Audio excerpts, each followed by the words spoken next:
Gabon guztioi, itzordua dugu bihar Iruñean lurraren defentsan. Lekarozko Aroztegiko etxaldean egiten ari diren urbanizazioaren aurka altxatu ziren Baztango 7 hiritarren kriminalizazioa salatuko da bihar Markel Ladin Aroztegiko komiteko kidearekin elkartu gara.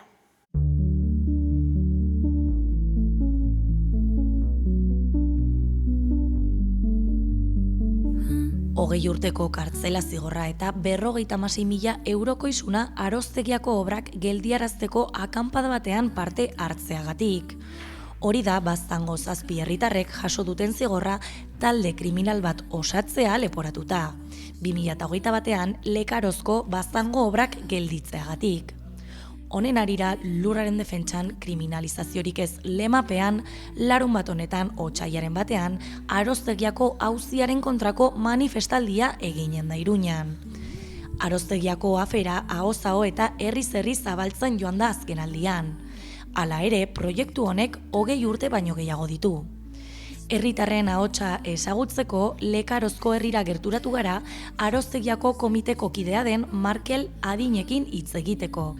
Aroztegiko proiektua hasi zen 2003an, hotel batekin, eta hotela egiteko baimena baina eta gero, erabaki zuten proiektua handitzea, eta etxe bizitza batzuk sartzea, eta golf zelai bat ere bai.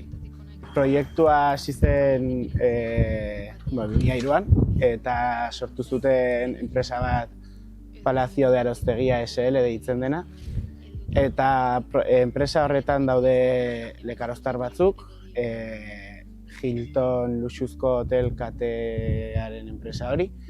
Aroztegiko proiektuak kokatzen da Lekarozen, dela Baztaneko 15 herrietako herri bat, Elizondo ondoan dagoena.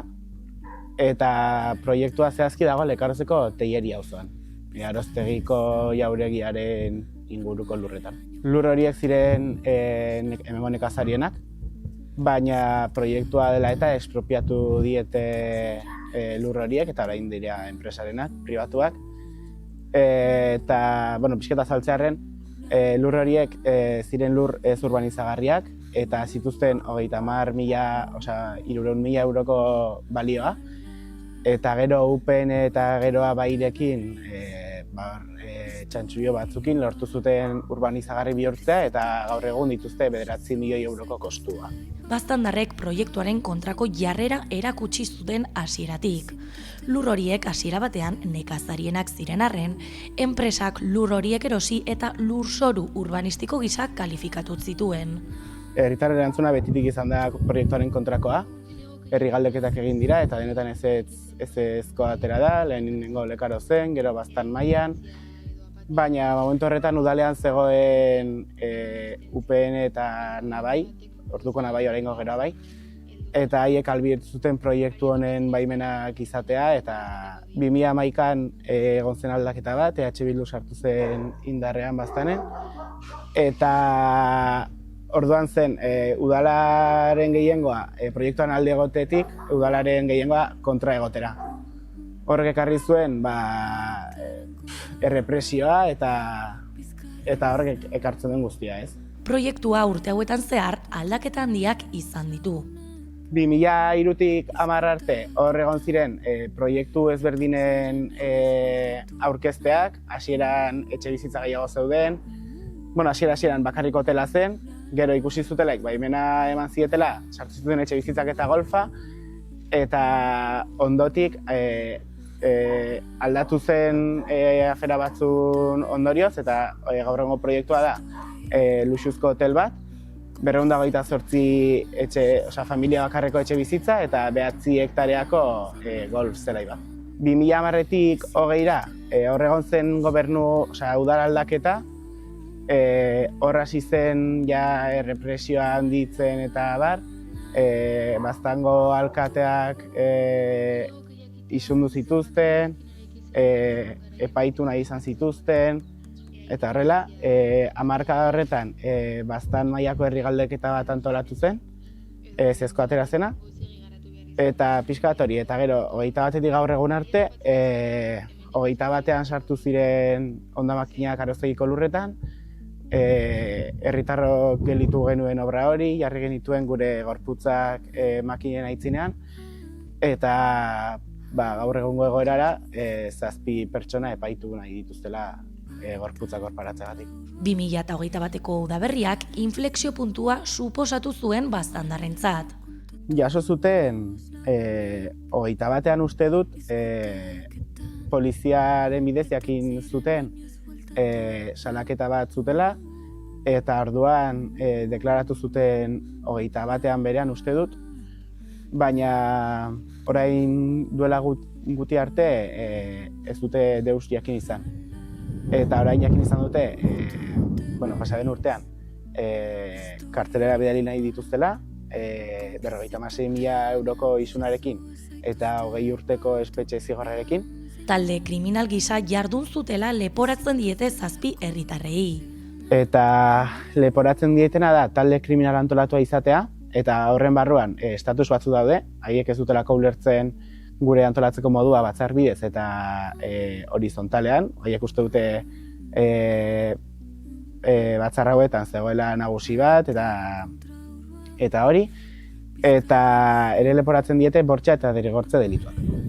Langileak gelditzeagatik eta bar. Izan ere, 2021ean proiektua eteteagatik enpresak diru publikoa eskatu du. Enpresak Espainiako eta Nafarroako gobernuari eskatu dizkio 53 milioi euro, proiektua aitzinera eramateko bermeak ez jartzeagatik, hori itzultzen da polizia aski ez jartzeagatik, eta horrek badu pixka bat horrez, nola babestuko du diru publikotik proiektu pribatu bat gobernuak ez, eta Nafarroako eta Espainiako gobernuak hori ordaindu ezean, diru multzo hori eroriko da zazpi auzipetuen berez izendatuak daudelako proiektua berosotasunean gelditzearen arduradunak. Nafarroako gobernuak proiektua UGEP udalerriz gaindiko eragina duen plana gisa tramitatu zuen 2015ean Yolanda Bartinaren eskutik, hauteskundetarako 5 egun falta zirela. Hasiera batean proiektua tramitatu nahi izan zuten UGEP bezala. Eta Nafarroako gobernutik esan zieten hori udaletik tramitatu beharreko zerbait zela. Udaletik saiatu ziren tramitatzen, baina gero gobernu aldaketa egon ziren eta horrela, EH Bildu sartu zela indarrean, orduan tramitatu zuten UGEP bezala. Ze ikusi zuten EH Bilduk ez zola baimena emango, herritarren hitza kontuan hartzen duelako. Eta hori, gero tramitatu zuen UGEP bezala, eta orain 2029 arte UGEPa indarrean dago. UGEPa da, udalez gaindiko eragina duen plana, eta horrek erran nahi du, proiektu bat tramitatzen delarik UGEP bezala, proiektu horren lurrak eta eskumenak gelditzen direla Nafarroako gobernuaren esku. Osea, kasu honetan, Baztango udalak ez zuen izango leku honen eskumenak. Epaiketa otsailean gauzatu behar zen arren, maiatzaren 19tik 23ra luzatu dute. Beraz, hau guztia dela eta manifestazio nazionalean parte hartzeko deia egin dute. Iruñeko epaitegietatik arratsaldeko 4etan abiatuko dena.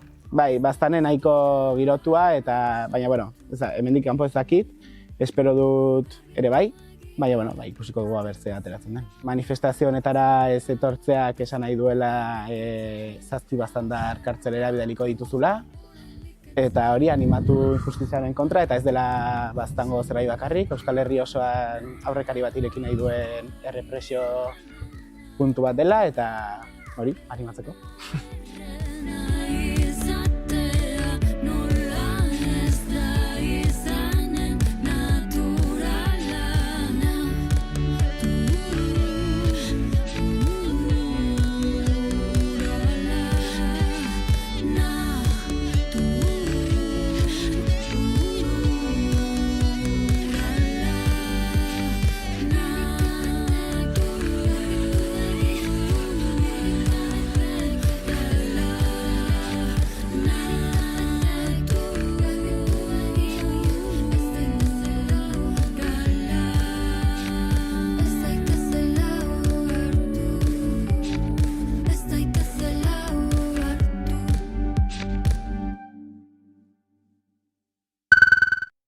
Donostian, legea bete eta Lakumbreren lagapena Donostiako udalari eskualdatzeko eskatu dute.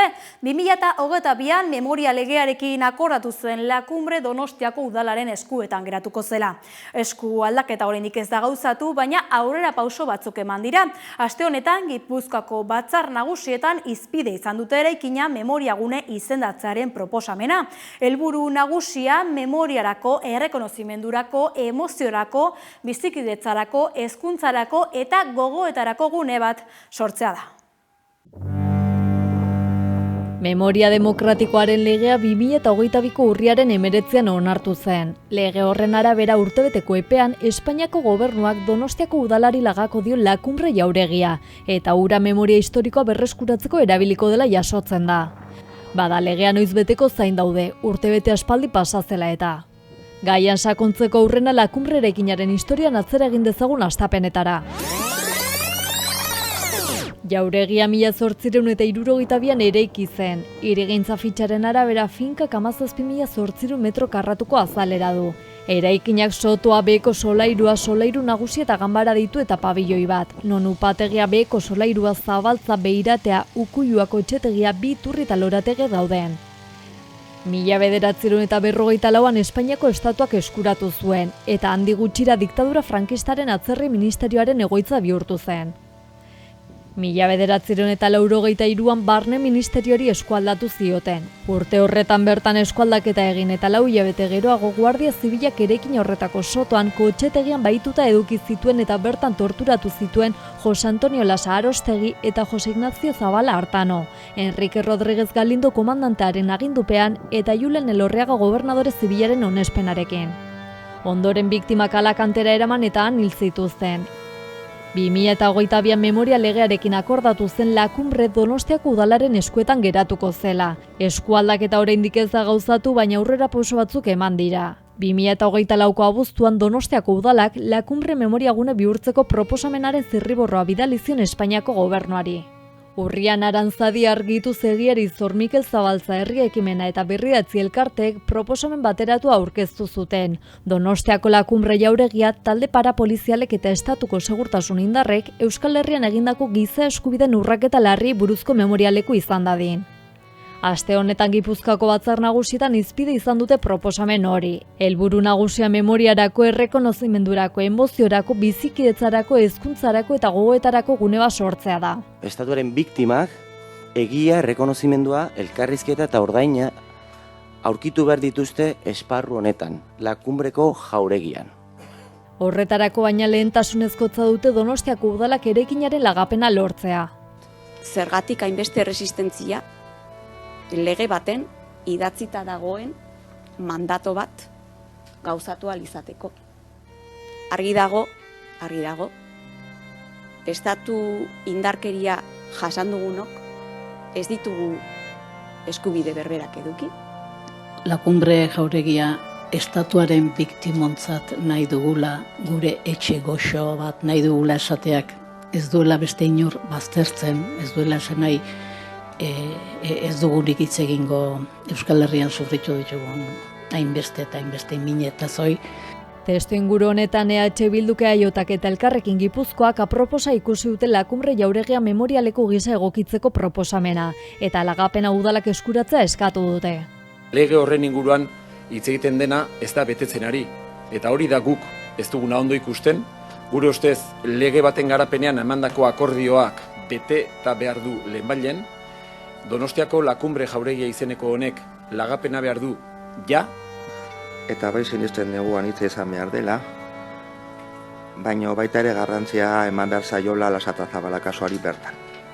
Simbolismo berezia daukelako eraikuntza horrek, bi pertsona horiek gertatutako bortizkeri latzarekin. Desde nuestro grupo consideramos que todo lo que se avance es en memoria inclusiva, en criterios comunes y que nos ayuden a incluir a todas las víctimas con el objetivo de verdad, justicia y reparación, debemos impulsarlo. Sozialistek diote lanketa hau Donostiako udaletik egin beharko litzatekeela. En ese ayuntamiento hay representación de todas las fuerzas democráticas y en ese ayuntamiento hay una mesa que es la denominada mesa de convivencia y entendemos desde nuestro grupo que es ahí donde se tiene que tratar.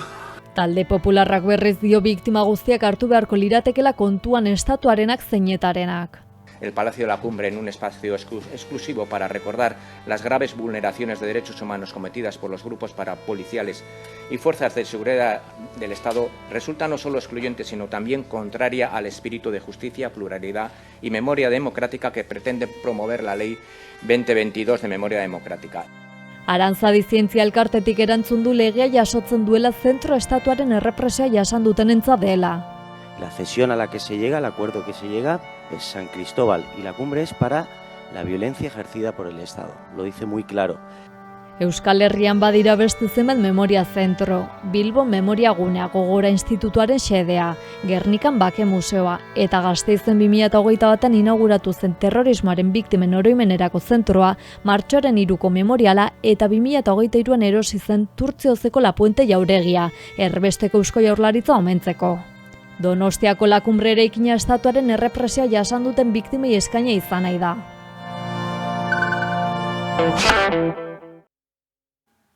Euskal Autonomia Erkidegoan greba dute hezkuntzan, eskoletako garbitzaile eta sukaldariek lan baldintza hobeak eskatu dituzte.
Abadiñoragoaz orain Euskal Herri osoan ezaguna den egun handia bai dator.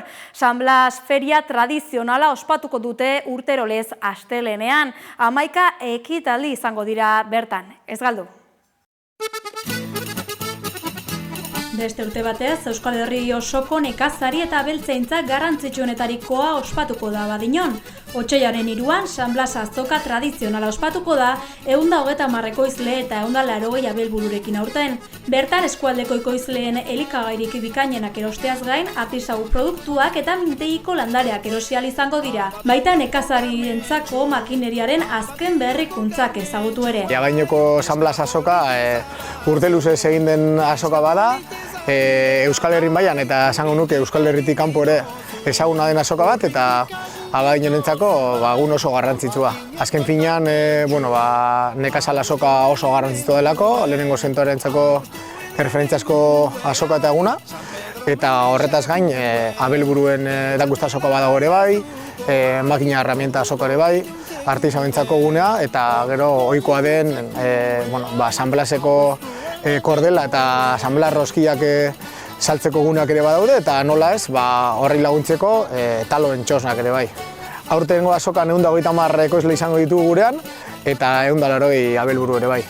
Azoka tradizionalarekin loturik, orain dela 50 urteko San Blas feriari buruzko irudiak berreskuratu eta plazaratu ditu Gerediaga elkarteak.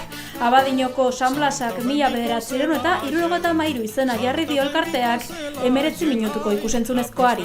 Gerediaga jasotzen dauela Durangaldeko ondarea bai materiala ere argazkiak ikusentzunezkoak dauden gauzak. Eta momentu honetan digitalizazio prozeso baten gaude. Orduan hor aurkitu genuen irudi sorta hau, anonimoa da, ez dakigun nork egin zuen, baina bai han zegoela eta iruditu zitzaigun interesgarria Abadiñon pasatu diren 52 urtetan aldaketa horiek eta garai horretako giroa ikusteko. Hemen Txanportako kulturetxean aurkezteaz batera, eskegiko da Garaia izeneko webgune baten, Gerediagaren webgunean dagoena, eta bertan ikusgai egongo da edonorentzat, lan bat egin nahi duenarentzat, ero disfrute personalerako.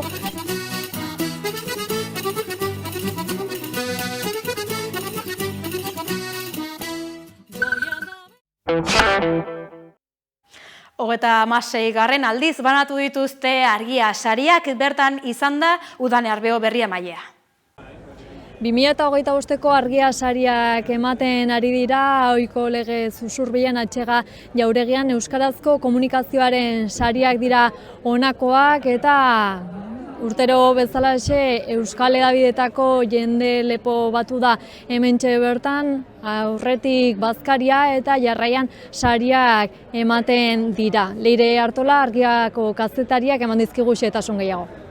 Hasieratik izan da oso egun berezia argiako lantalde guztiarentzako, hemen elkartzen den jende guztiagatik eta aukera dagolako toki desberdinetako jendea, bai instituzioetakoa, bai eragileetakoa, bai kazetaritza munduko eta euskalgintza munduko jendea batzeko, eta oso egun berezia izaten da. Eta aurten banatuko ditugu Antxon Mendizabal eskultoreak egindako azkenengo oroigarriak, ze aurten ja jubilatzen da, eta aurten banatuko ditugu prentsa saria, ikusentzunezko onenaren saria, entzunezkoa ere, internetekoa, eta gero urteko kanpaina oneraren saria, eta aurten merezimendezkoa ere izango dugu.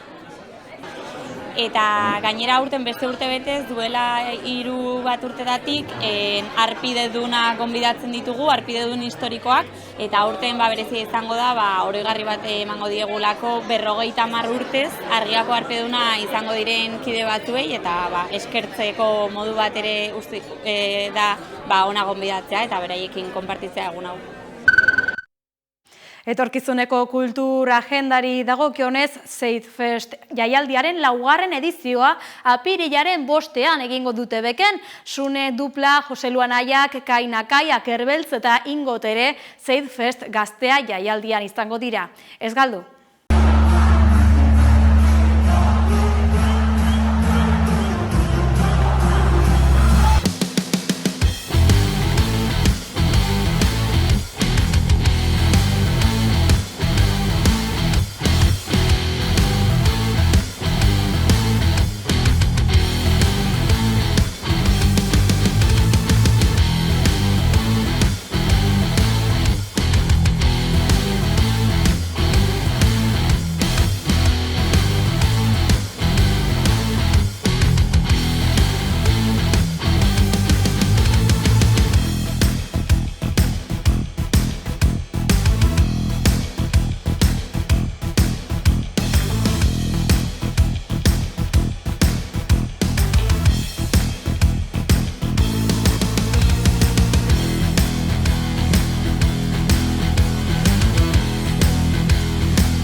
Ikus-entzunezkoei begira, Zerik eta Erbik basoa salbatzen dute filma estrenatuko da gaur zine aretoetan, ikusi aurrerapena.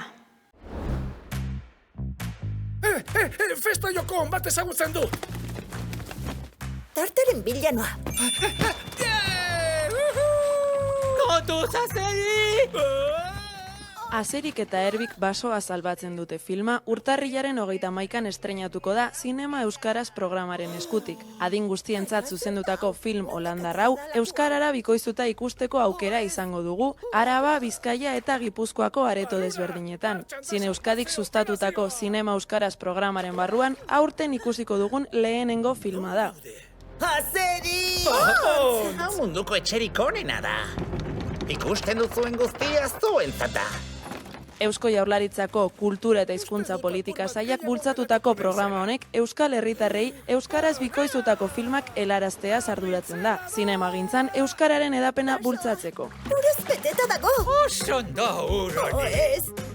Asonetan ez dago tokirik zuretzat! Pelikulan, basoan gauza arraroak gertatzen dira. Ontza desagertu egin da, arratoi bihurri batzuek izututa dauzkate auzokideak, eta gainera, laku batek gainezka egin du, basoan bizi diren lagunen etxe guztiak urpean utziz. Azeri eta Erbiren eginkizuna basoa salbatzea izango da, haien lagun mina, ontza, topatu eta euren etxeak salbatu, naiz eta horrek haien adizketasuna arriskuan jarri.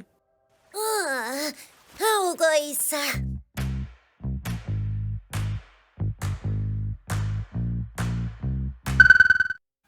Beste urte batez, UE Zinema, euskarazko filmen laburren jaialdia ospatu da Aretxabaletan, 18. edizioa izan da aurtengoa, ikusi.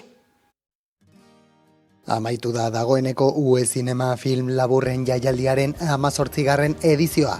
Aretxabaletako Arkupe aretoan izan da sari banaketa ekitaldia Ana Goitia aurkezlearen eskutik. Ekitaldian Mondragon Unibertsitateko Humanitate eta Hezkuntza Zientzien Fakultateko, Aretxabaletako Udaleko, Auzolaneko, Mundukideko, Danobat Grupeko eta Aziko ordezkariak egon dira besteak beste. Mondragon Unibertsitateko ikusentzuneko ikasleek antolatutako zinemagintza jaialdian proiektatutako film laburrak 3 saietan aurkeztu dira. Sail ofiziala, bideoklip saia eta ikasleen saia. Sail bakoitzari dagokion sariaz gain, ikusleen saria banatu da sail bakoitzean, eta zenbait sari berezi ere banatu dira. Sail ofizialeko UE Zinema saria, Woodlands lanak irabazi du, Alba Lozano zuzendariaren proiektuak. Sail honen ikusleen saria Diego Fandosek eraman du 29 de febrero laburrarekin. Bideoklip honenaren saria Maria Muriadesek zuzendutako Berde Pratoren Niña Soñando lanak irabazi du. Ikusleek ordea The Claytonen juripean saritu dute. Asier Elgezuak eta Mikel Kubillok egindako bideoklipa hain zuzen. Ikasleek zuzendutako lanen irabazlea Aitor Abiok zuzendutako Patrimonio izan da. Sail bereko MU saria Markel Azpeitiaranen Erlojuaren orratzak laburrak irabazi du eta ikusleen saria Naia Cisnerosek eraman du Lotura debekatuak lanarekin. Bukatzeko Jone Arriolaren hor konpon lana izan da berria sari bereziaren irabazlea. Jaialdia mailerako ekitaldiarekin agurtu dute UE Zinema film laburren jaialdiaren 18. edizioa. Beste urte batez euskal zinemagintza sustatuz, sortzaileen lan berriak eta sortzaile berrien lanak ikusleari helaraziz.